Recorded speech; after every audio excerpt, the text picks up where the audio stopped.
2023 has been a strange year for quarterbacks. He just is 2 more starts away for setting the record for most starts in a season for 2 different teams.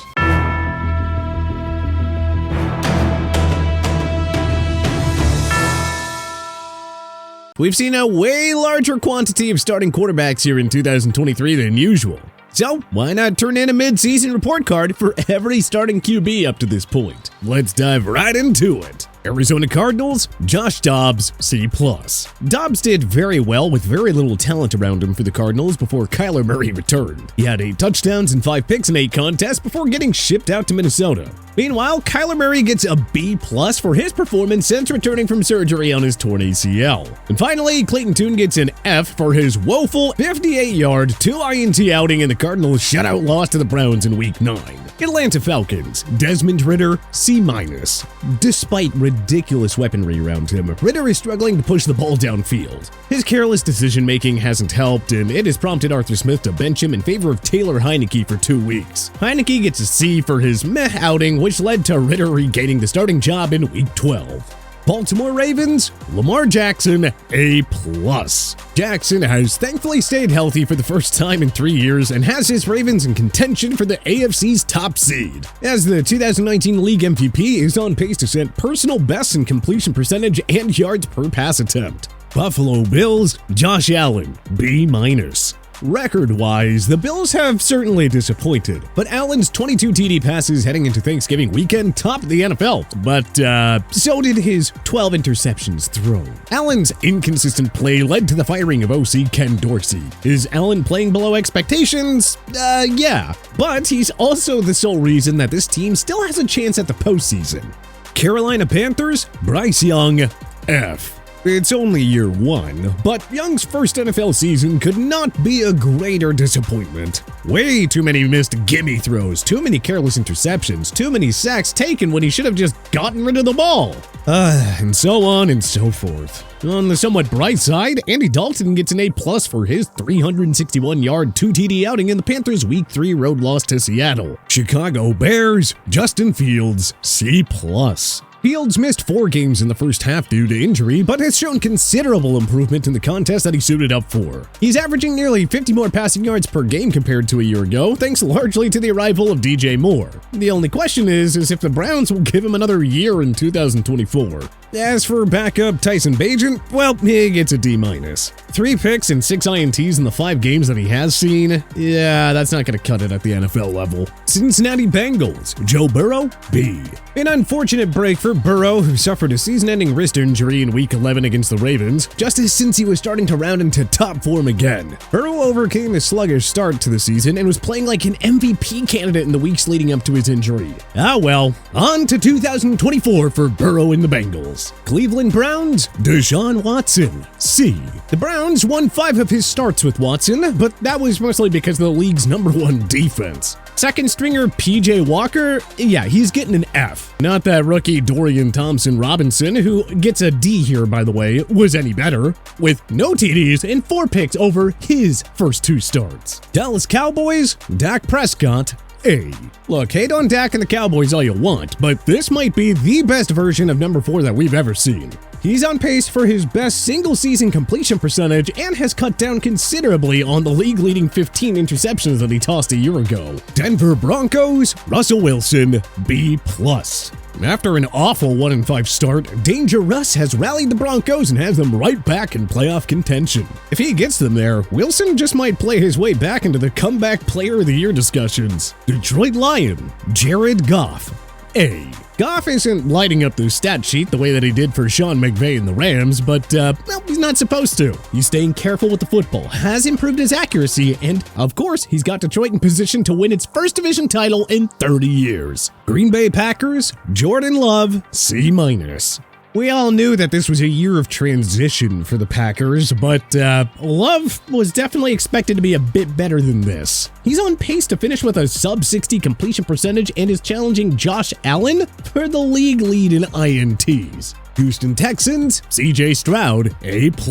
What more can be said about the second overall pick? Statistically speaking, Stroud is having the best rookie QB season in history. He set the record for most pass attempts to begin a career without an interception at 192. As well, his 470 passing yards in Houston's Week 9 win over Tampa Bay set a rookie single-game record. So yeah, CJ Stroud is doing just fine. Indianapolis Colts, Gardner Minshew II, B. Minshew is doing just enough as a game manager to keep the Colts in playoff contention. And you know, Anthony Richardson is also getting a B here. Prior to his season-ending injury, he dazzled as a dual threat with 3 passing TDs and 4 rushing TDs over the course of his first 4 games. Jacksonville Jaguars, Trevor Lawrence, B+. T-Law hasn't shown as much improvement as we had hoped and expected from his 2022 breakout year, but the Jaguars are still winning. And you know, that's ultimately what matters. Kansas City Chiefs, Patrick Mahomes, A+. Yeah, Mahomes is still lighting it up across the board despite lacking any game-changing receivers to complement tight end Travis Kelce. On the bright side, the Chiefs' D is easily the best unit Mahomes has ever had. As such, he hasn't had to pull as much weight this season. Las Vegas Raiders, Aiden O'Connell, C. The rookie 4th-round pick out of Purdue is at least giving the Raiders some life. O'Connell is making his fair share of rookie mistakes, but at least he can push the ball down the field and make the most of the weaponry around him. Well, Jimmy Garoppolo, on the other hand, is getting an F. 9 INTs in 6 games kinda speaks for itself. Brian Hoyer is also getting an F because, he was downright awful in their loss to Tyson Bagent's lowly Bears in Week 7. Enough said. Los Angeles Chargers, Justin Herbert, A-. Look, without Herbert, the Chargers might challenge Carolina for the worst record in football. Despite losing top wideout Mike Williams for the year with a torn ACL back in Week 3, the Oregon product is still slinging it left, right, and center with Pro Bowl caliber numbers. If only Herbert had a defense and a competent coaching staff. You guys act like we've never played good defense. That's not the truth. That's not the truth. There were a lot of other things that caused us to lose today. It certainly wasn't our defense. Los Angeles Rams, Matthew Stafford, D. Stafford is well past his prime at this point. Look, 35 years of age and unable to stay healthy, he has limited accuracy and velocity in his throws, and he's just getting more and more careless with his reckless decision-making. Brett Rypien is also getting a D for his fill-in for the Pack in their loss to Green Bay. Yeah, no wonder they were so quick to waive Mark's nephew. Miami Dolphins, Tua Tagovailoa, A+. Thankfully, Tua has stayed healthy and is playing lights-out football yet again. He has Tyreek Hill on pace to shatter the single-season receiving yards record for starters. Because he's healthy, Tagovailoa, an MVP candidate, will easily set new career bests across the board. Minnesota Vikings, Kirk Cousins, A+.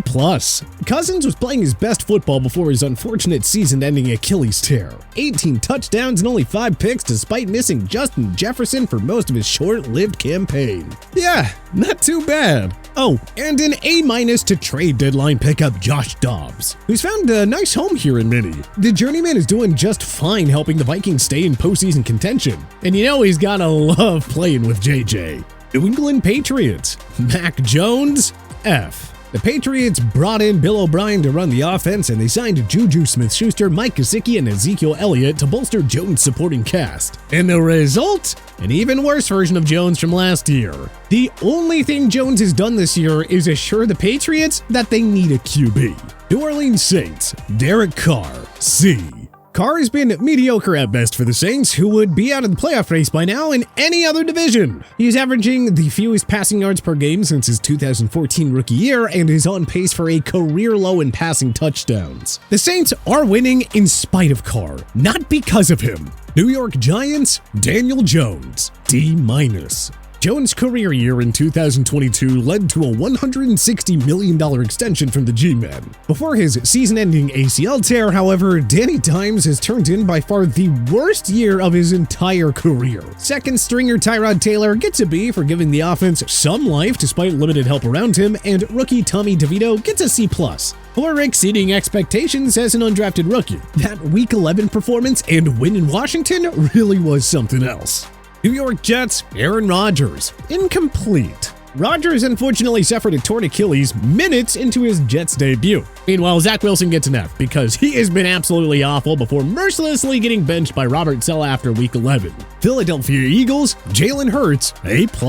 Hurts has been just as good, if not better, than last year. The reigning MVP runner-up has been slightly better as a passer this year, and the whole tush-push thing has allowed him to rack up the individual TD scores. Pittsburgh Steelers, Kenny Pickett, C. By just about every metric, Pickett has been worse compared to last year. Pickett doesn't grade lower because, well, the Steelers have found ways to win. He's still a kid, but improvement is a must if they're to return to the postseason. San Francisco 49ers, Brock Purdy, A. Turns out 2022 wasn't beginner's luck for Purdy, who has cemented himself as the franchise QB in San Fran. Through Week 11, Purdy led the NFL in completion percentage, passer rating, yards per attempt, and yards per completion. Oh, and his 49ers are again among the Super Bowl frontrunners. Seattle Seahawks, Geno Smith, C. Smith was never going to repeat last year's career year at the age of 33. Smith is still a better option than Drew Lock, no doubt, but his completion percentage has dropped by nearly 5 points, and he has gone back to some of his old habits of careless interceptions. Tampa Bay Buccaneers, Baker Mayfield, C+. The Bucs have quickly fallen to irrelevance without Tom Brady, but Mayfield's play is not a reason why. He's on pace to have his best single-season completion percentage, has cut back on the turnovers, and has an outside shot at setting a career high in TD passes. Tennessee Titans, Will Levis, C+. Levis lit up the Falcons in his NFL debut, clocking in 4 passing TDs in a 28-23 victory. His next 3 starts were mediocre at best, but we're also keeping in mind that he's a rookie on an awful Titans team with limited talent around him. Ryan Tannehill gets an F for his awful production that forced Mike Vrabel to bench him after 6 games. Washington Commanders, Sam Howell, C+. Howell is a tough case here. On one hand, he is in contention for the passing yards and passing touchdowns crown, but he also leads the league in interceptions and took a ridiculous 51 sacks through Washington's first 11 games. But who do you think has been the NFL's best quarterback up to this point? Let us know in the comment section below. If you like this video and learned a thing or two, clicking the like button helps out a ton. And hey, we appreciate it. If this is your first time coming around to TPS though, subscribing is a great idea because we put out videos like this every single day. But as always, thanks for watching and we'll see you guys next time.